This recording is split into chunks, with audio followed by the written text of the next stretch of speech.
But I want to ask you this question first. It's super serious in here, and that's good because I like it when the keys are behind me. It makes me sound so much more spiritual. You know, it's so good. We're going to get to that in just a second. But I want to ask you a question. When you get invited to something, right? We all like being invited. And if you say you don't, that's a lie, because the first time you find out everyone's gathered and you didn't get invited, you get messed up about it, right? So we all enjoy getting invited. Invitations. How do you like getting invitations? Because this 2018, Pastor Ryan, we really don't like word of mouth. That's kind of gone. But text message, like I'll text you. What's up? Trying to get some food. Go hit the game. What you want to do? Text message. If it's on Facebook, though, if it comes through on Facebook, it tells me one thing. Two things, really. That you waited to the last minute to plan whatever you're trying to throw together. And I probably need to eat before I show up because it's going to be last minute. But if I get an invitation in the mail, the party's going to be legit. Okay, it's going to be lit. It's going to be, I don't care if it's a 4-year-old's birthday party. If that mama took that much time and effort to put an invitation together and put it in the mail, it's going to be dope. I'm going to be, the red carpet's going to be rolled out, right? Come on. But have you guys ever accepted an invitation, maybe a little bit reluctant, but you accepted it anyway, and when you got there, it just blew your mind. Like it far exceeded your expectations. That's kind of how I feel every time I get a wedding invitation. Can you play like something like joke? There we go. All right, good. Yes. Can I take him and me, please? That's awesome. That's how I feel, though, when I get wedding invitations. Like, come on, like, I get it. We're going to go watch you, and we're going to, when the bride comes down. Well, we know why we're here. We know what this leads to. Let's just skip all this. We get done with it, right? But then I get there, I get to the invitation, the wedding, and it's like, awesome. The food is good. The people are actually kind of nice. Like, I actually enjoy talking to people I don't know. Like, it just blows my mind. And that's what I found to be in my relationship with Jesus, is he's always inviting us, and he's always initiating us, and it blows my mind. It far exceeds my expectations. I have friends that like to say it this way. Jesus, his activity is always calling us up and calling us into more. And that's my prayer for us today, for everyone in this room, that Jesus, through his word, would show us the more that he has for our life. And we begin to see a picture of that in Matthew chapter 11. This is probably 3 verses that you've read and seen many times. And it reads like this. It says, "Then Jesus said, 'Come to me, all who are weary, all who labor and carry heavy burdens, and I will give you rest.'" I love how the Message paraphrases this. It says, "Get away with me and recover your life." And I came here today to maybe just help someone. If you walked through the door this morning and you felt a little drained, if you woke up this morning and you felt overwhelmed by what you had on your plate and what you knew was coming this week and what you knew was ahead, if you felt a little stressed out, if you woke up this morning under the weight of an anxiety attack, or in your heart you feel just stressed out, I'm here to help you this morning. If you're in here and maybe you hit like you're favored out, like you can't be nice to anyone else, like you've been nice enough this week. Let one more person say something. Let one more person do something. You just kind of hit your limit. If you have uttered these words at all recently, I need a break. I need to like be away from people. I need a timeout. I can't take any more. If one more thing happens, I feel like I'm going to crumble and everything around me. Maybe you walked in this morning and you're just a little burned out on this like treadmill, this routine, this striving. You always feel like you're trying to get and you just can't. And you're trying to reach and you see it. It's like a carrot dangling in front of you. And you see it. You know what it is. You just can't grasp it. And you just feel like you just can't get over this thing, or it's ruling you, it's controlling you. I want you to lean in and pay attention not to what I'm saying, but what Jesus is clearly offering every single one of us here today. He continues on to say this Take my yoke upon you and let me teach you, because I am humble and gentle at heart. And I love this. You will find rest for your souls. He's inviting us into that. He wants to initiate us. The word initiate means admit. He wants to let us in on rest for the soul. Or as Pastor Ron, rest for the, he got that preacher voice this morning. I mean, come on. I need to work on that. For my yoke is easy to bear, and the burden I give you is light. There's three things that Jesus offers in this moment, in this promise, this invitation. If you come to him, he'll give us rest, he'll give us relief, and he'll give us rhythm. Come on, let's pray. Father, thank you for your word. Thank you for your presence that is in this room at this moment. God, wherever we find ourselves here today, stressed, fearful, filled with anxiety, overwhelmed, maybe we're doubting what's next.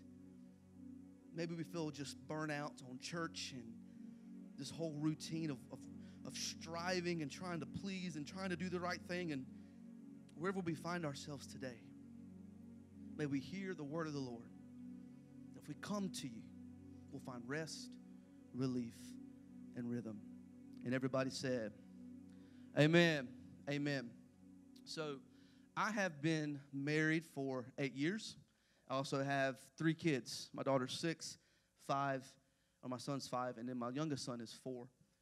And in my time of being a husband, in my time of being a father, there's no greater, honestly, can't find another feeling to equate to the feeling of providing stuff for the ones that I love the most, right? And as much as I love going places for them, like my wife will give me tasks to do and honey-do lists, and I enjoy doing those things most of the time, right? Most of the time, mainly because of what it leads to, right? A smile on her face, and I'll give my life for that. I enjoy doing things for my kids, getting them what they need and going places for them. But can I just be honest with you? That feeling's really cool. I'm not even talking about Christmas morning. Like, Christmas morning is another level. But, like, just in general, like, just being dad, being a husband, I love it. But beyond all of those things, there's nothing, honestly, that compares to being with them, being in proximity to them, being in their presence. We have 3 places in our house that we really gather. 2 of them are open to family and friends and whoever we have guests. That's our kitchen table and our couch. The 3rd spot is off limits, though. The third spot is our bedroom upstairs, mainly our bed. So when we were first married, we were like super broke, okay, super young, and we had like a twin bed, me and my wife. And then like 3 kids later, we were like, maybe if we don't want any more kids, we should get a bigger bed. Come on, laugh. That's funny. Come on, y'all so uptight. That's funny. We need to get a bigger bed, so we did. And like, so that's just become our spot. Like, from the moment our kids could get out of their crib in their own bed, they would come in there, and that's just been our spot. We really don't want anyone else in there. That's our safe place. Because we want them to know that if you're in this space, it's safe. You talk to us, we giggle, we cut up, we fight, we take naps together. It is our spot. Because nothing trumps those moments of intimacy and being together. And I love that's how Jesus starts off this invitation. He says, come to me, which implies that he wants to be with us. He wants to be around us. Have you ever been around someone that you really wanted to hang out with, but they obviously didn't want you there? I mean, you don't have to look very hard, right? And I think, like, even myself as a dad, like, again, I love my children. I love my wife, but there's moments where I need to get certain things done, or I don't have the time, the margin to take a time out and play Legos right now, right? And maybe I say that, and maybe a little bit too harshly at times, and I can visibly see the difference on their face of what it does to them. And whether you are, initiating those moments or you've been a recipient of that moment, unfortunately, we have projected that onto how we view God and how we think God views us. But this dispels that lie right there, because Jesus is inviting us to come to him. It's super important that we see what he's inviting us to do. Because for some reason, most of our Christian journey has been associated with the call to go. Go forth and make disciples. And then even in church, for some reason, we really celebrate the going, but we often just glaze over or skip over the inviting and the initiating. Moses is someone that we talk about all the time, very familiar person of the Bible, and we often talk about, hey, go for I'm sending you, but we skip over the moment that initiated that, the burning bush, when God brought Moses into his presence. David was found faithful in the pasture long before he was in the palace, long before he was slaying giants. He was in the field singing to God, worshiping God, experienced intimate moments. The disciples spent 3 years with Jesus, walking, touching, seeing everything he did before he sent them out. Even Jesus, the Bible says he woke up early in the morning, he rose to go spend time with the Father, because anything that God calls us to, this is big, begins and ends with intimacy, with oneness, because nothing trumps intimacy. Nothing. And so that's what he's inviting us to. And then we see who he's actually inviting. And this is where you and I fit in, okay? Because it says, all of you who are weary, who labor, who carry heavy burdens, I will give you what? Rest. Anybody in here want some rest? I like rest. I like naps. Yes. Jesus is inviting us in.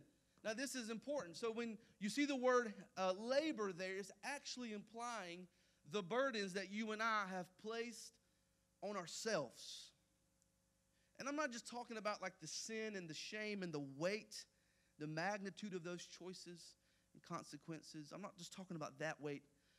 But I'm also talking about the weight that we pick up and put on ourselves when we try to please people and we strive for certain things. I equate it to my kids. Again, Pastor Ryan, I guess it's just our season of life. Everything equates to my kids and my wife right now. Everything. But I got 2 boys, and it's important that I teach them and teach them responsibility and give them tasks to do to raise them up right. And so one of the things that we do, like, hey, you see mom coming, open the door for her, or any female. Open the door for her, be a gentleman. Mom does the grocery shopping, because when I go, I like to try stuff. Like, I've never tried this before. It sounds good. Let's throw it in there. Like, I should never go grocery shopping again. So she handles it. She gets there, hey, boys, let's get the groceries out for mom. And my boys are just in this phase where they're like, okay, Dad, I got this. And like, go to the back of the car, and they don't go for the Pringle can. No. They're trying to pick up the flat of water, right? Come on, I got it. And they're trying to carry weight that was never intended for them to carry, just in an effort to please me and to get a moment for me to look at them and so they can answer this question. Dad, do you see me? Do you see what I'm doing?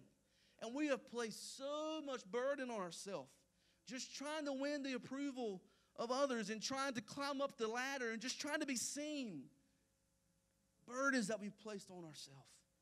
Weight that we were never designed to carry. And then heavy laden implies the burdens that have been placed on us by outside circumstances, by what has happened to us, what has been said about us and to us.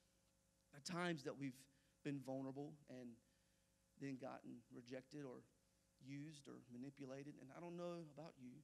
Again, I told first service, this sermon is for me, for nobody else, so it's okay.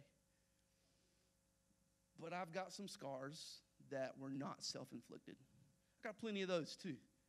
But I've got plenty that were not put there by my choice.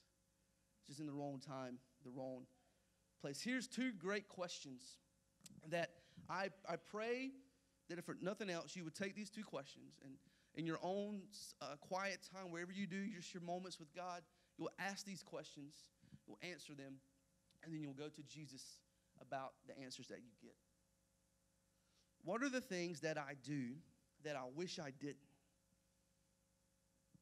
And then what are the things that I wish I did, but for some reason I'm stopped? Like by some internal resistance. Like what is stopping you from dreaming? What fear has gripped you, and now you can't even dream about what could be or what God has for you. You can't even fathom. When we talk about purpose and becoming, like, oh, you're just trying to get by right now. or you can't love because in your previous experiences, every time you've loved something, they've walked out or manipulated or you've been left isolated. Like what do you do right now that you wish you didn't? And what do you wish you could do but you can't? And for me, this is such a timely time in my life. Such a timely time. Yeah, that makes sense. This is such a timely just moment to find this passage of Scripture, because the weight of those burdens that you and I are carrying, they're coming out somewhere. Like we're going somewhere. Like the pressure that we're facing from either the burdens that we've placed on ourselves or the burdens that others have placed on us, someone is catching the front of that. Sometimes it's my wife, sometimes it's my kids, sometimes it's God, sometimes it's myself. But I'm pointing at someone always, and someone is catching that. Jesus knew this. That's why he says, bring it to me. Come to me. And what I have found in my life, and this again, it's cool if it's just for me, that stress and fear and anxiety are really good indicators that I'm trying to bear this by myself. There's been a time in my life where the people closest to me, and even my wife, like I'd walk into a room, I'd show up to a friend's house, I'd show up to work, and I'm like, hey guys, what's up? And like the first thing they say is, man, you look tired. I'm like, yeah, I'm tired. Just had a kid. And we had another kid. And then we had another kid. Yeah, I'm tired. But they kept saying it. And they kept saying it. And I just began to realize that if the people that are closest to you are saying it to you, not about you, but to you, it's probably true. At least pieces of it. And I've been on this journey, honestly, super raw, very recently, of walking through dealing with anxiety. And for some reason, mental health and emotional health has largely not been communicated from the platform. We're trying to get better about that. I think mostly because we don't quite understand it. If you're not walking through it, you don't have sympathy through it. And we're just trying to figure it out. And we don't even really have time to go through it today. But I found a quote online, and I couldn't have wrote it better. That explains to me, maybe to you, what I was dealing with and what I think Jesus was getting to. It says, anxiety is terrible. You could be having an attack and no one would even know because it's an inward thing. It feels like you're malfunctioning and you can't process your own thoughts. You get a knot in your stomach and you can't take a full breath. But outwardly, you can literally just sit there and look completely normal as long as no one tries to speak to you. I identify with that so much. And I'm betting that some of you sitting here today are too, because it's so easy to fake it. It's internal things. And usually it doesn't come out until it's already at the tipping point. And then everyone catches the front on the way down. That's what Jesus wants to offer rest to today. But if you're like me, again, I'm looking at this, I'm reading, and I'm trying to process it. And this idea of rest just didn't compute with me, because if I rest, that means I have to stop, and I can't stop because I got so much to do, and I got so many people depending on me. And God, you've entrusted me with so much, and if I stop, I won't meet their needs, and I won't be enough for them. And I can't rest. Not really. Or if I rest, that means I have to sleep. And one of the side effects of anxiety and mental health and emotional health is you can't sleep, insomnia. Because your mind is going 100 miles an hour, figuring out, what about this? Or this person doesn't show up, or what am I going to do here? And you can't control. So if you feel like you're not going to be enough, or do enough, and you feel like you can't control a situation, it's going to be really hard for you to rest. What Jesus is inviting us to do is to surrender all of that. That's a step into freedom, in other words. Another step into freedom. So we talked about what he's inviting us to. We talked about who he's inviting. And really quick, I just want to make sure we understand, because none of this matters if we don't believe this. Who is actually doing the inviting? Who's sending the invitation? And the rest, the solution that Jesus offers us is himself. It's Jesus. The same Jesus that 1 Peter 5:7 refers to, that you can cast all of your fears and all of your anxieties onto him. Why? Because he cares for us. The same Jesus that in Philippians 4:19 will supply every need. The same Jesus in 2 Corinthians 2:19 that says, in my weakness, he is made perfect. It's the same Jesus in Ephesians 3:20 that will do abundantly and exceedingly more than I could ever ask, think, or imagine. It's that Jesus that invites us into himself to surrender all of our fears and all of our struggles and all of our stress and our anxiety. That's where we find rest. I wish we had more time because I love this story. In Mark chapter 4, if you're familiar with the Bible, you know it. Mark chapter 4, Jesus and his boys have to cross the body of water. It's not like a small little lake, okay? It's a huge, vast body of water. The only way to get to the other side in the time that they needed to was by boat. So they get on the boat, and they're journeying across the sea, or the body of water. And all of a sudden, this storm rolls up, right? And you know the story. The wind is blowing, and the waves are mounting, and the boat is rocking, and everybody's freaking out. The disciples are pretty sure they're going to die. And they're like, where's Jesus at? Where's he at? He's got all this power and authority. Where is he at? And they go to look for him. You know where he's at? He's sleeping. And so what do? They wake him up. And I know that Jesus is fully God in this moment, but he's also fully man. And don't nobody want to be woken up from a good nap. And so they shake him and they wake him up. And I just like to picture it. I'm not saying this is how it went down. I'm just saying if I was Jesus, I'd be like, because that's what I do when my kids wake up. Like, I'm going to go get what you need, but if you could just, right? I'm there. And he says 3 words. 3 words. Peace be still. And the storm subsides. He turns to the disciples and he rebukes them for not having enough faith. And for so long, I read that and interpreted that as, well, he's rebuking them because they have the power to speak to the storm, which is true. But what if the reason he was rebuking them was because they weren't asleep too? In other words, not every storm is worth losing sleep over. Sometimes you just need to rest.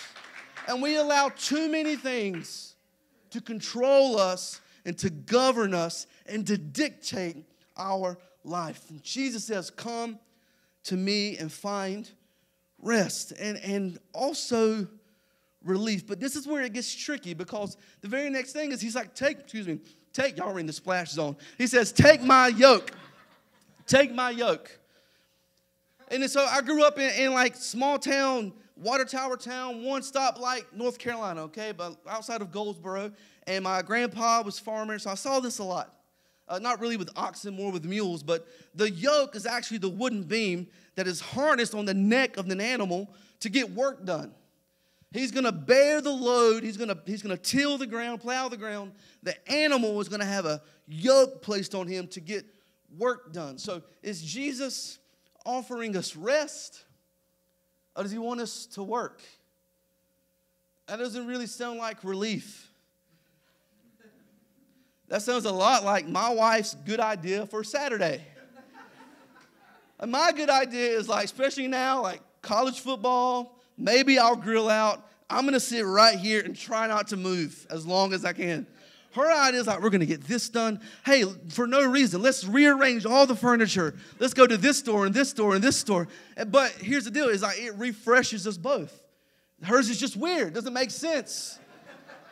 And now I'm in this moment like, what are you like? And honestly, a lot of things that Jesus says doesn't make sense. Like, I'm like, what? I got to forgive like 490 times? That's like 7 times 70, right? I got to turn the other cheek. Even when they hit me, the first shall be last. What? Like that, it doesn't make sense. So yes, Jesus is promising us rest, but we'll also find relief by taking on his yoke, because too many people sitting in this room right now walked in wearing a burden, wearing a yoke that was not designed for you. The lies that you have believed about yourself were not originally intended to define you, the fear that has trapped you, the betrayal that has ruled you, the depression that has isolated you. We were never intended to be governed by those things, by that burden. And we have to believe that the truest thing about us is not our sin, but we allow those things to identify us. We allow those things to control how we respond.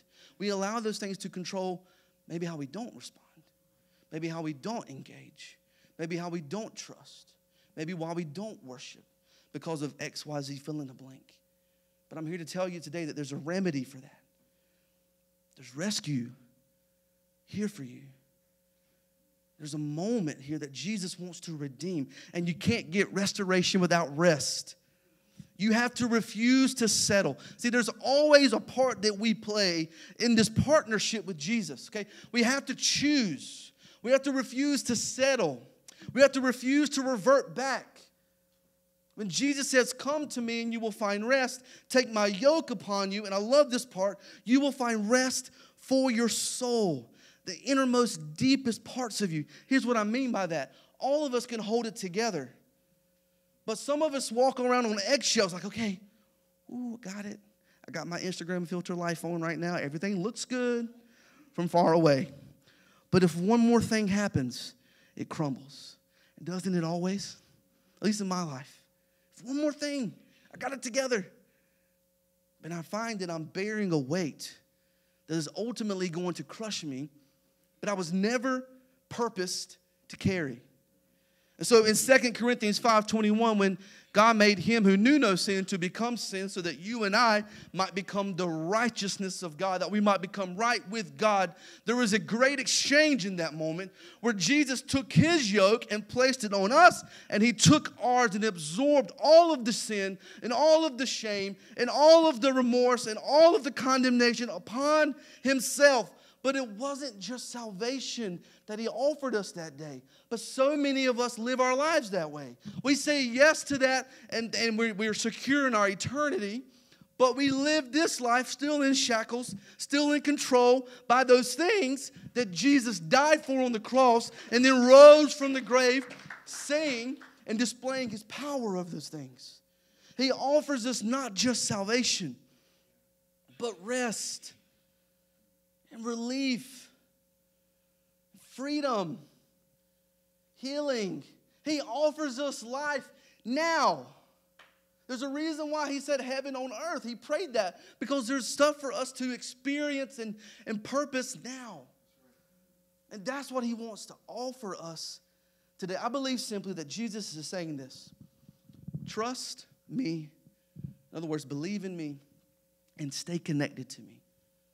Trust in me and stay connected to me. The reason that Jesus is offering this promise, this invitation, is actually sandwiched in between two rebukes of Jesus rebuking the religious leaders and various cities who had all seen what Jesus was doing and still didn't believe.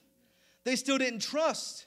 And what he's saying is, if you would just trust me, if you would just believe in me, you will find rest. You will find rest for your soul if you just stay connected to me. John 15:4, remain in me, abide in me. You will find rest if you will take my yoke upon you. And yes, I think that the yoke that Jesus places on us does indicate that there's work to be done, but at a much different rhythm than probably you and I live our life out of. It's a much different rhythm. If the band wants to come back up as I close out here. We know that the yoke represents this wooden beam that is placed on oxen to produce work. But what you may not know is that a lot of time when a farmer wanted to break in and train a younger oxen, he would pair him with a much larger, stronger, experienced oxen. And when you were to study that and look into that, you will find out that the little oxen doesn't even really do anything. He's just there following lead. He's just there walking beside him. He's there learning. He's there just watching the model. The big oxen is the one that's bearing the weight. And the big oxen stays there until the little oxen grows into the weight. And in verse 30, when Jesus says, my burden is easy and my yoke is light, it doesn't become easy and light because all of a sudden we come to Jesus, we follow Jesus, and now it's no sacrifice. No. It doesn't become easy and light because there's no commitment. It doesn't become easy and light because there's no struggle. It becomes easy and light because Jesus bears it with us. And he stays there and he shoulders the brunt of the weight, the burden, until one or two things. He delivers you from it, or he uses it to develop you. And some of us have sat in chains and shackles, whatever imagery you want to use. We've allowed this fear, this stress, this depression, whatever it may be, to chain us up for far too long. It was not meant to contain you. It was meant for God to develop you in the midst of that, and then he would release you. And he's there with you to shoulder the burden until you grow into your weight. His glory will cover you until you can grasp your glory. A life that reflects his, a purpose that he placed inside of you. John 10:10 tells us that purpose, that life of weight, that life of purpose is violently opposed by the enemy who wants to steal, kill, and destroy. But he, the King, offers us a life that is full of freedom, purpose, hope, love, and grace.